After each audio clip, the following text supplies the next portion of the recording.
Previously on Yu-Gi-Oh! History OCG Edition, we covered the entirety of Series 3 in my longest video to date. It wasn't a happy ending as OTK decks were spreading like wildfire and Mine virus decks were up and coming too. Otherwise, you had Chaos and Dimensional Slash, which were powerful in their own right. When you have a 2-year stretch where strategies that involved Chaos Monsters, Exodia, Cyberstein, Magical Scientists, Exchange of the Spirit, and more running around, something needed to be changed. Yeah, remember, the OCG received a much bigger card pool than the TCG, with the likes of Marshmallow, Foolish Burial, and 6 Sense. Ooh. But the long darkness was met with the dawn as we now enter Series 4. Will history repeat itself? Or will Konami steer the ship amidst the storm? Though Series 4 is at a time where Yu-Gi-Oh! Was fully established as a global phenomenon, it started in May 2004, which, as far as the TCG goes, means Invasion of Chaos was the current set. Speaking of the TCG, this is where the two games would converge, as beforehand, the TCG sets were combinations of OCG sets. But now with Series 4, what the TCG would get as Soul of the Duelist, the OCG would get earlier, also as Soul of the Duelist. SOD would be a rather interesting set due to one thing, the abolition of secret rares. While some supplemental and reprint sets would keep them, the core set had a new philosophy. Another rule was that core sets would have a solid card pool capped at 60, starting at number 1, making each set unified. The changes weren't as heavy as Series 3, yet any change to the game is bound to get people talking. So if you watched my Series 3 video, and if you haven't, watched that first and come back here, then you know that the ban list was a fresh idea. The implementation of it in March 04 ensured that the following core set would be intriguing for duelists. May 27th would see the release of Soul of the Duelist, which introduced some notable cards like Hammershot, Dark Factory of Mass Production, and Ojama King. The big addition that attracted people were the new level monsters, of which the cover stars were the Horus the Black Flame Dragons that could level up into stronger and stronger cards once certain conditions were met. Level 4 is a rather weak monster, but get it to level 8 and suddenly you have the ability to negate spell cards entirely in an easier way than Dark Paladin. This would lead to the Decree Horus deck that controls the game by having Horus turn off spells and Royal Decree turns off traps. The deck equally had beatdown capabilities, which overall made it a successor to the Jamakan deck, that Ojama Trio spell canceller strategy, and the beatdown deck. It wasn't meta-defining considering Dimensional Slash and Chaos decks could easily defeat Horus level 8. Even the spread of Mine Virus and Scientist Turtle made Decree Horus slower than it needed to be. Nonetheless, it is a deck that is affordable and has inherent strength due to the lock. Plus, it was new and shiny. All this is to say that Horus was not the only power card in SOD, as Mind Crush was released here too. With this trap, you declare a card name, and if your opponent has it in hand, then they must discard all copies. If you call it wrong, you discard a random card. By using it with an educated guess, the card has almost no risk. If your opponent uses a card like Sangan, Mine, or Reinforcements of the Army, then you actively have a counter. When combined with Trap Dust Shoot or Confiscation, then you know the entire contents of the enemy hand. Given the card pool, Mind Crush wasn't as strong as it would be in certain metagames, as basic removal was typically enough. Though the card created an issue where one player would activate a card and the other declare priority violation, then activate Crush and call the played card. Moving forward, stricter phase confirmation became more popular. Also in SOD was Mobius the Frost Monarch. This one tribute monster upon summon can pop up to 2 back row cards. Depending on the board state, you can gain a sizable advantage for destroying 2 cards on top of monster destruction and board presence. But like Crush, a majority of trap cards were chainable like Crush Card Virus and Torrential Tribute, making Mobius less powerful on release.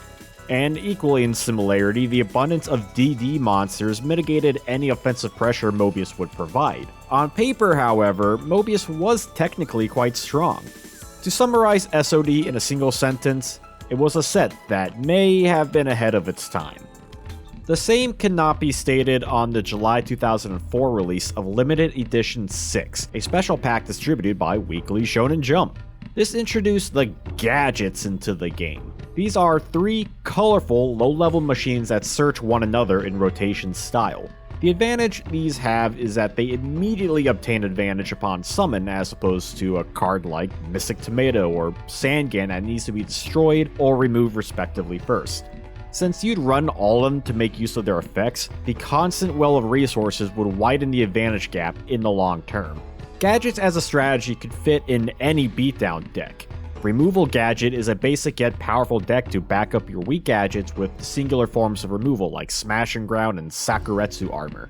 Even cards like Bottomless Trap Hole and Shrink get the job done in most situations. Basically, the only way to lose advantage with a gadget is by battle, so protect them, keep up the 1-for-1s, and your opponent will run out of resources. You also have the Magic Gadget build that focuses more on spell cards rather than traps, with the additions of Fissure and Hammer Shot, or even use Royal Decree in conjunction.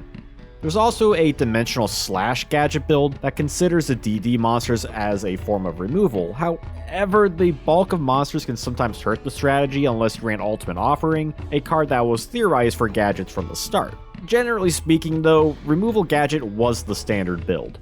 Unfortunately, like many other new decks of early Series 4, Gadget was hyped up, but could not compete with the meta right away.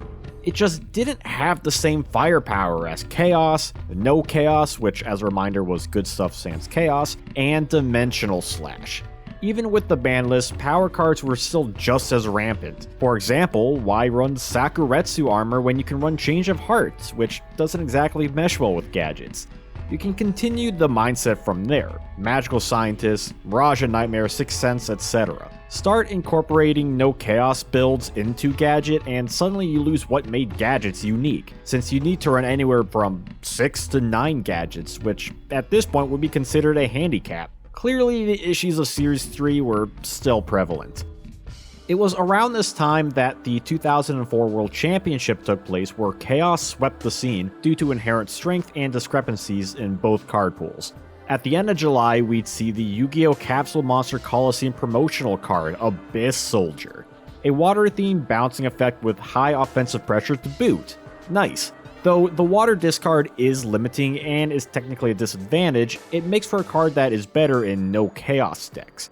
This does make for a fun deck in Abyss Control, where you can use the bounce effect to make full use of cards with equips like Premature Burial and Big Bang Shot, as well as floodgates like Gravity Bind and Level Limit Area B.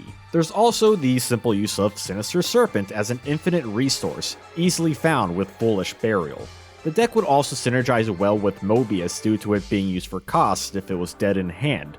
Abyss Control at heart is equal parts beatdown and control, making it a rather strong deck in the coming months. Because remember, Monet Virus and back row removal aplenty made this new deck struggle upon inception. Nevertheless, it was rare for a single card like Abyss Soldier to self-fund a deck.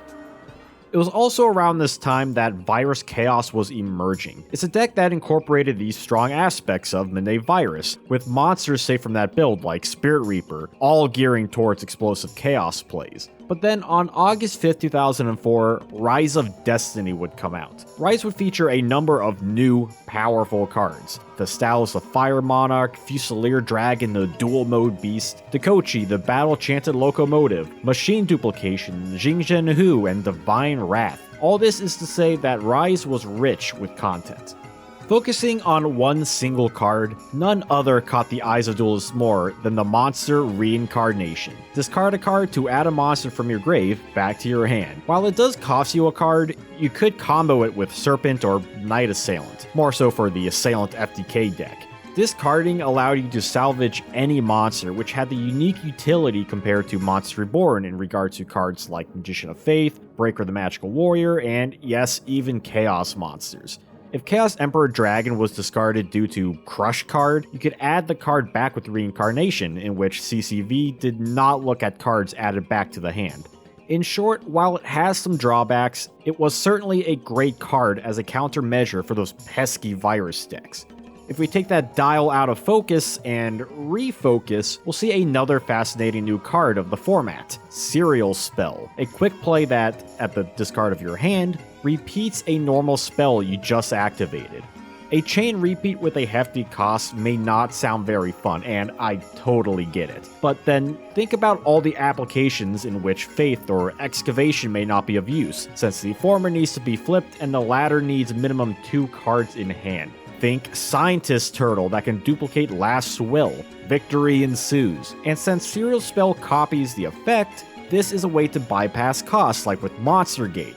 For Empty Jar, card destruction could be duplicated for a rough double hand discard. Doubly so since your hand would go to 0, mitigating destruction's potential downside. From this comes a new deck called Renhan, short for what I believe is Repeat Hand Control, that uses Serial to repeat power cards like Pot of Greed and Delinquent Duo to control the hand, while using reusable cards like Serpent and Assailant. It's a heavier back row deck since you'd want to set your cards pre-Serial activation.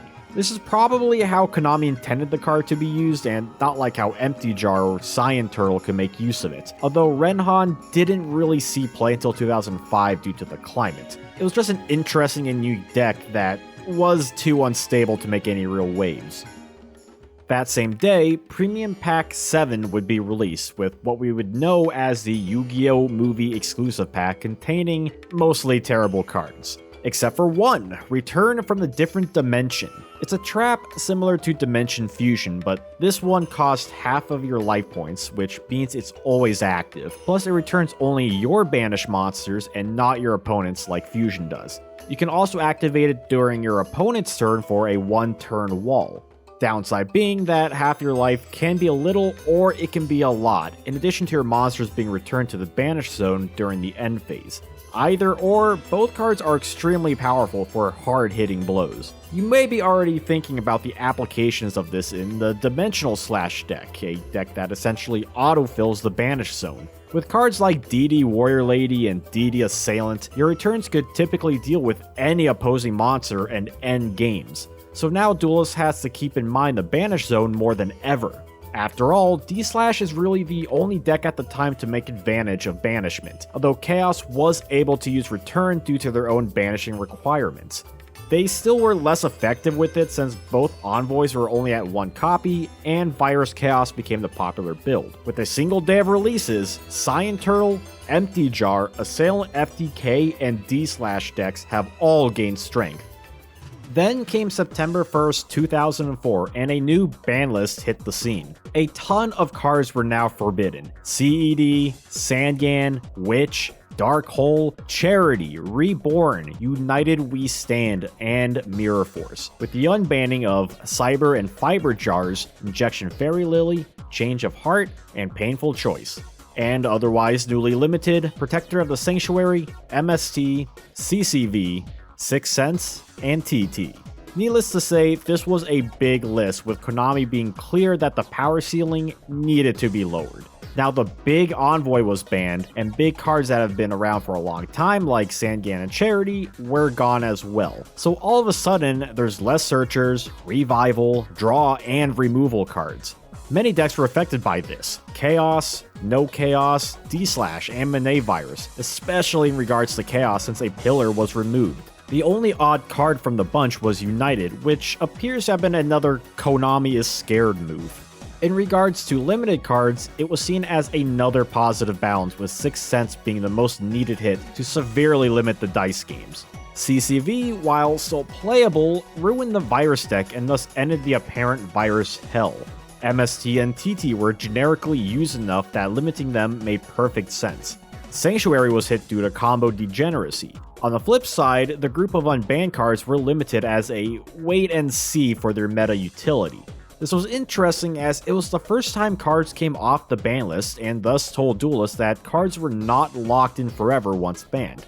As you can tell, some of these cards are incredibly powerful, and the question must be asked if Konami themselves even comprehended the idea of a ban list at times. Regardless, it did cause waves as Monet Virus was removed from the meta, even if CCV wasn't banned. This also meant Virus Chaos saw a decline too, and in turn, Chaos as a pure deck saw a decline. With the sheer number of essential cards banned, No Chaos was inherently hit too. This is to say that top deck draws were no longer guaranteed and made for more open game states. Now decks with more synergy began to take over, like D/, Abyss Control, and Assailant FTK, with Abyss becoming the most popular of the bunch. A good reason for this was that MST was limited, which made floodgates more difficult to deal with. The same logic translated to the rise of burn decks too, since the only other mainstream back row removal options were Heavy Storm and Breaker, and Mobius started to see more play to deal with the back row decks. It created an interesting environment where Abyss Control could handle beatdown decks, yet couldn't deal with Assailant FTK, even with the loss of Charity. On the other side, Sign Turtle was more or less untouched, and Empty Jar regained Cyber Jar, adding strength to the FTK. At the end of the day, the September list changed a lot with the fall of CCV and the rise of Abyss Soldier. A couple months later, on November 25th, we would see the next core set, Flaming Eternity. While we got some solid cards, many of them would take time to see popularity, like Grandmarg the Rock Monarch, Threatening Roar, Rescue Cat, Armed Samurai Ben K, and Pole Position. This is to say, the card that attracted the most attention was the successor to Raigeki, Lightning Vortex. Discarding a card to destroy all opposing face-up monsters is another general yet powerful spell, even if it has some drawbacks compared to its starter box brother. The fact that you must discard and it can only hit visible cards makes Vortex something you can't just activate whenever. But with Raigeki banned, this was a clear message that the Thunderbolt isn't coming back anytime soon. Considering TT was recently limited and you have decent discard options like Serpent and Assailant, the drawbacks were hardly so. Another popular card was the new viral card, and I mean that literally, Deck Devastation Virus. It's like a reverse CCV where you need to tribute a strong dark monster to get rid of weak monsters with 1500 or less attack. At this point, you didn't have too many monsters that gelled well with this. Scientist Targets, Zombire, and Fusilier Dragon as a few examples. All that don't particularly see any play aside from Scientist, which was limited. You could construct a deck around DDV, but it would be a difficult to use good stuff deck. While not quite as popular, Chiron the Mage saw some discussion as a card that can convert a spell card into an MST. With a good attack stat to boot, any decent sounding back removal cards needed to be looked at. It was less situational than Dust Tornado and Mobius, especially with Abyss Soldier swimming around, although the main downside is that you have to discard a spell card, which makes the use more limited than Breaker. This created Chiron as a more balanced card relegated to the side deck. Another promising card was Good Goblin Housekeeping. It's an odd trap that increases draws depending on the number of copies in grave +1. While you do have to return a card back to the deck after drawing, you can use emergency provisions to destroy Goblin before it resolves, and then since there's a Goblin in grave, you can draw an additional card. If you chain 3 copies and then E-Prov, the combo becomes that much stronger, leading to a 12-7 exchange, since each copy will translate to 4 draws and 1 card returned. Wow. Although the combo was anything but consistent, as you needed all 4 cards for a full combo, but it did work in conjunction with Mirage of Nightmare, a card that works with E-Prov. Painful Choice works with Goblin too, as if even 1 hits the grave, you can possibly make a Pot of Greed out of it. Or if 2 hit the grave, then it's a 3-2 exchange. Don't forget, Sixth Sense was legal too. All this to say that there was a Goblin Turbo deck around that aimed for high quality exchanges, much like the Goblin of Greed himself. A draw gimmick deck with life point gain was a rare sight to see at this point in the game's history, and thus became a popular strategy to play. And then we have the cover card itself, Sacred Phoenix of Nephthys. It has a Vampire Lord-like effect where it comes back if it's destroyed by a card effect, and if it does, it wipes the entire back row. This is an upgrade in the sense that it lets you use cards like TT freely and saves you a Heavy Storm. A Living Storm can be incredibly powerful in the right hands, easily summonable with cards like Hand of Nephthys combined with Scapegoat and Change a Heart, or stalling with wall monsters like Marshmallow. The Nephthys deck is a beatdown deck that makes use of back row destruction and removal resistance for a solid rogue deck or even a tier 2 deck. This is due to the existence of D/, which could easily deal with Phoenix, and Abyss Control that could simply bounce back the Sacred Chicken. Great card, just with a few exploitable weaknesses. With all the new general cards, Flaming Eternity affected a lot. Good Stuff regained some of its lost strength, Abyss Control got hurt with Chiron now around, and Cyan Turtle wasn't harmed with the new tools, even with Goblin Turbo existing. There were a few new releases in December, like a couple structure decks, an ultimate rare reprint of Victory Dragon, the promotional card Mind Control, and Premium Pack 8 introducing elemental heroes from the new GX anime that premiered back in October. However, no new cards had any effect on the meta. 2004 as a whole for the Yu-Gi-Oh! OCG tried to address issues from the beginning of the year. For the most part, the dark meta did heal up, but certain issues did persist like FTK and OTK decks, so the story was about stability on neutral ground. Moving into 2005, on February 24th, we received the next core set in the Lost Millennium. Some cards of note include Mega Rock Dragon, DD Survivor, King of the Skull Servants, and GX-related cards like Wing Karibo, Ancient Gears, and the widespread release of the hero archetype. A lot of people were excited for these GX cards. For most people, though, the set was a dud, with the exception of one card, Brain Control. Pay 800 life points to seal a face-up monster until the end of the turn. Essentially, this was an unlimited, albeit more reasonable version of Change of Heart, kinda like Lightning Vortex, but unlimited nonetheless, whereas Heart was at one copy at the time. More sealing cards meant tools like Hand of Nephthys and Mobius could synergize with it. So get ready all you Abyss Control duelists, here's another hurdle. Although Brain's downside was that you can't target set monsters like Faith and Marshmallow, and it wasn't a permanent control like Snatch Seal. But it was a strong card even if used as means of sealing a DD Warrior Lady and getting rid of an enemy monster, which now was a bit questionable due to 1. Lightning Vortex could just take care of all opposing face-up monsters, and 2. The new DD Survivor counteracted the Lady play since Survivor returns to the field if banished. Survivor swung both ways as it could deal with opposing D/ decks in both effect and raw 1800 power. The Lost Millennium was definitely a set that was released. And then on March 1st, we have the new ban list. This was another large-scale list with its fair share of issues. Banning Magical Scientist was the biggest hit since it actively killed the titular deck that plagued the meta for well over a year. Konami kept the hits on degenerate cards like Makiora and Butterfly Dagger Elma. The other batch were hits on clear power cards. Fiber Jar, Confiscation, Forceful Sentry, Painful Choice, Change of Heart, and Sixth Sense. All this greatly impacted the concept of good stuff and forced duelists to reconsider deck construction. And then Mirage and Nightmare as the last banned card due to its highly active draw source. Along with this, the semi-limiting of Goblin and Eprov would double down on the gimmick deck getting neutered. Abyss Control would get hit too with the likes of Abyss Soldier, Level Limit, and Gravity Bind all going to 2. At least Messenger of Peace remained untouched. Plus the D/ deck got hit when Warrior Lady went to 1 copy. Night Assailant went to 2, which hurt the consistency of Assailant FTK. There were plenty of other cards that got hit like Phoenix and DDV, but nothing that heavily affected the meta that I haven't mentioned already. Konami did loosen up on some cards in the process. Sangan, Delinquent Duo, Mirror Force, United We Stand, and Graceful Charity. You could call it an exchange of power cards to see which set of staples made the meta healthier than the other.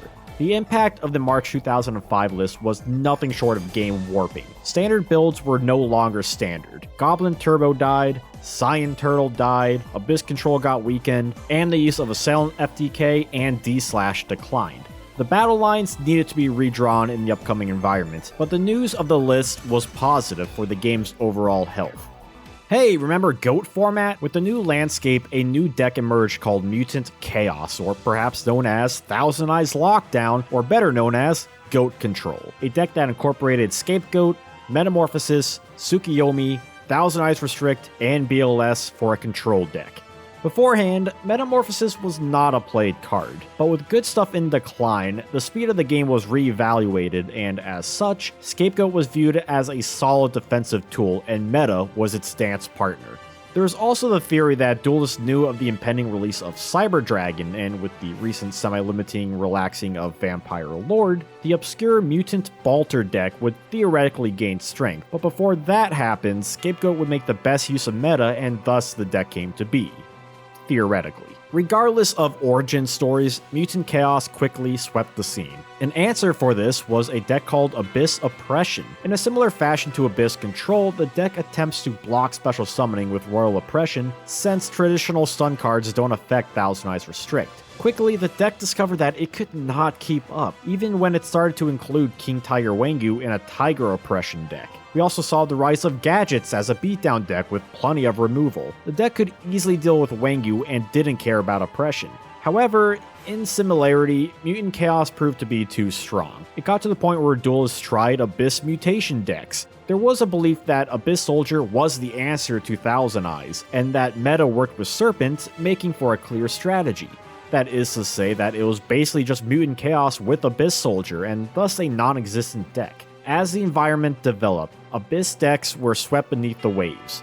Gimmick decks took a backseat, and the introduction of Mutant Chaos was certainly a turning point for Series 4. April 3rd would bring the Yu-Gi-Oh! R promotional card, Vandalgion, the Dark Dragon Lord. And with that, this leads us to the Yu-Gi-Oh! Asia Championships 2005, held on April 9th in Taipei, Taiwan. In attendance was also the 2004 World Champion Togawa Masatoshi. While we know the top 16 contestants, we only have the deck list from top 4, with 4th place Chaos, 3rd place Mutant Chaos by Masatoshi, 2nd place Nephthys Chaos, and 1st place D-Slash by Luke Chi-Hang from Hong Kong. The decks may look a touch messy, but they were effective. Zhang Haojun's 2nd place in particular looked eerily close to what the TCG at the time was experiencing. They used Scapegoat in conjunction with Creature Swap and Hand of Nephthys for a deck that would resemble what would later to go on to win the 2005 World Championship. The general thought was a tiredness of Chaos always seeing play in some fashion. Mutant Chaos appeared to be the hot new deck, yet at this major event, we saw Scapegoat be used more as a tech rather than a linchpin card. We were also seeing heavier trap usage since Back Row Disruption was still scarce.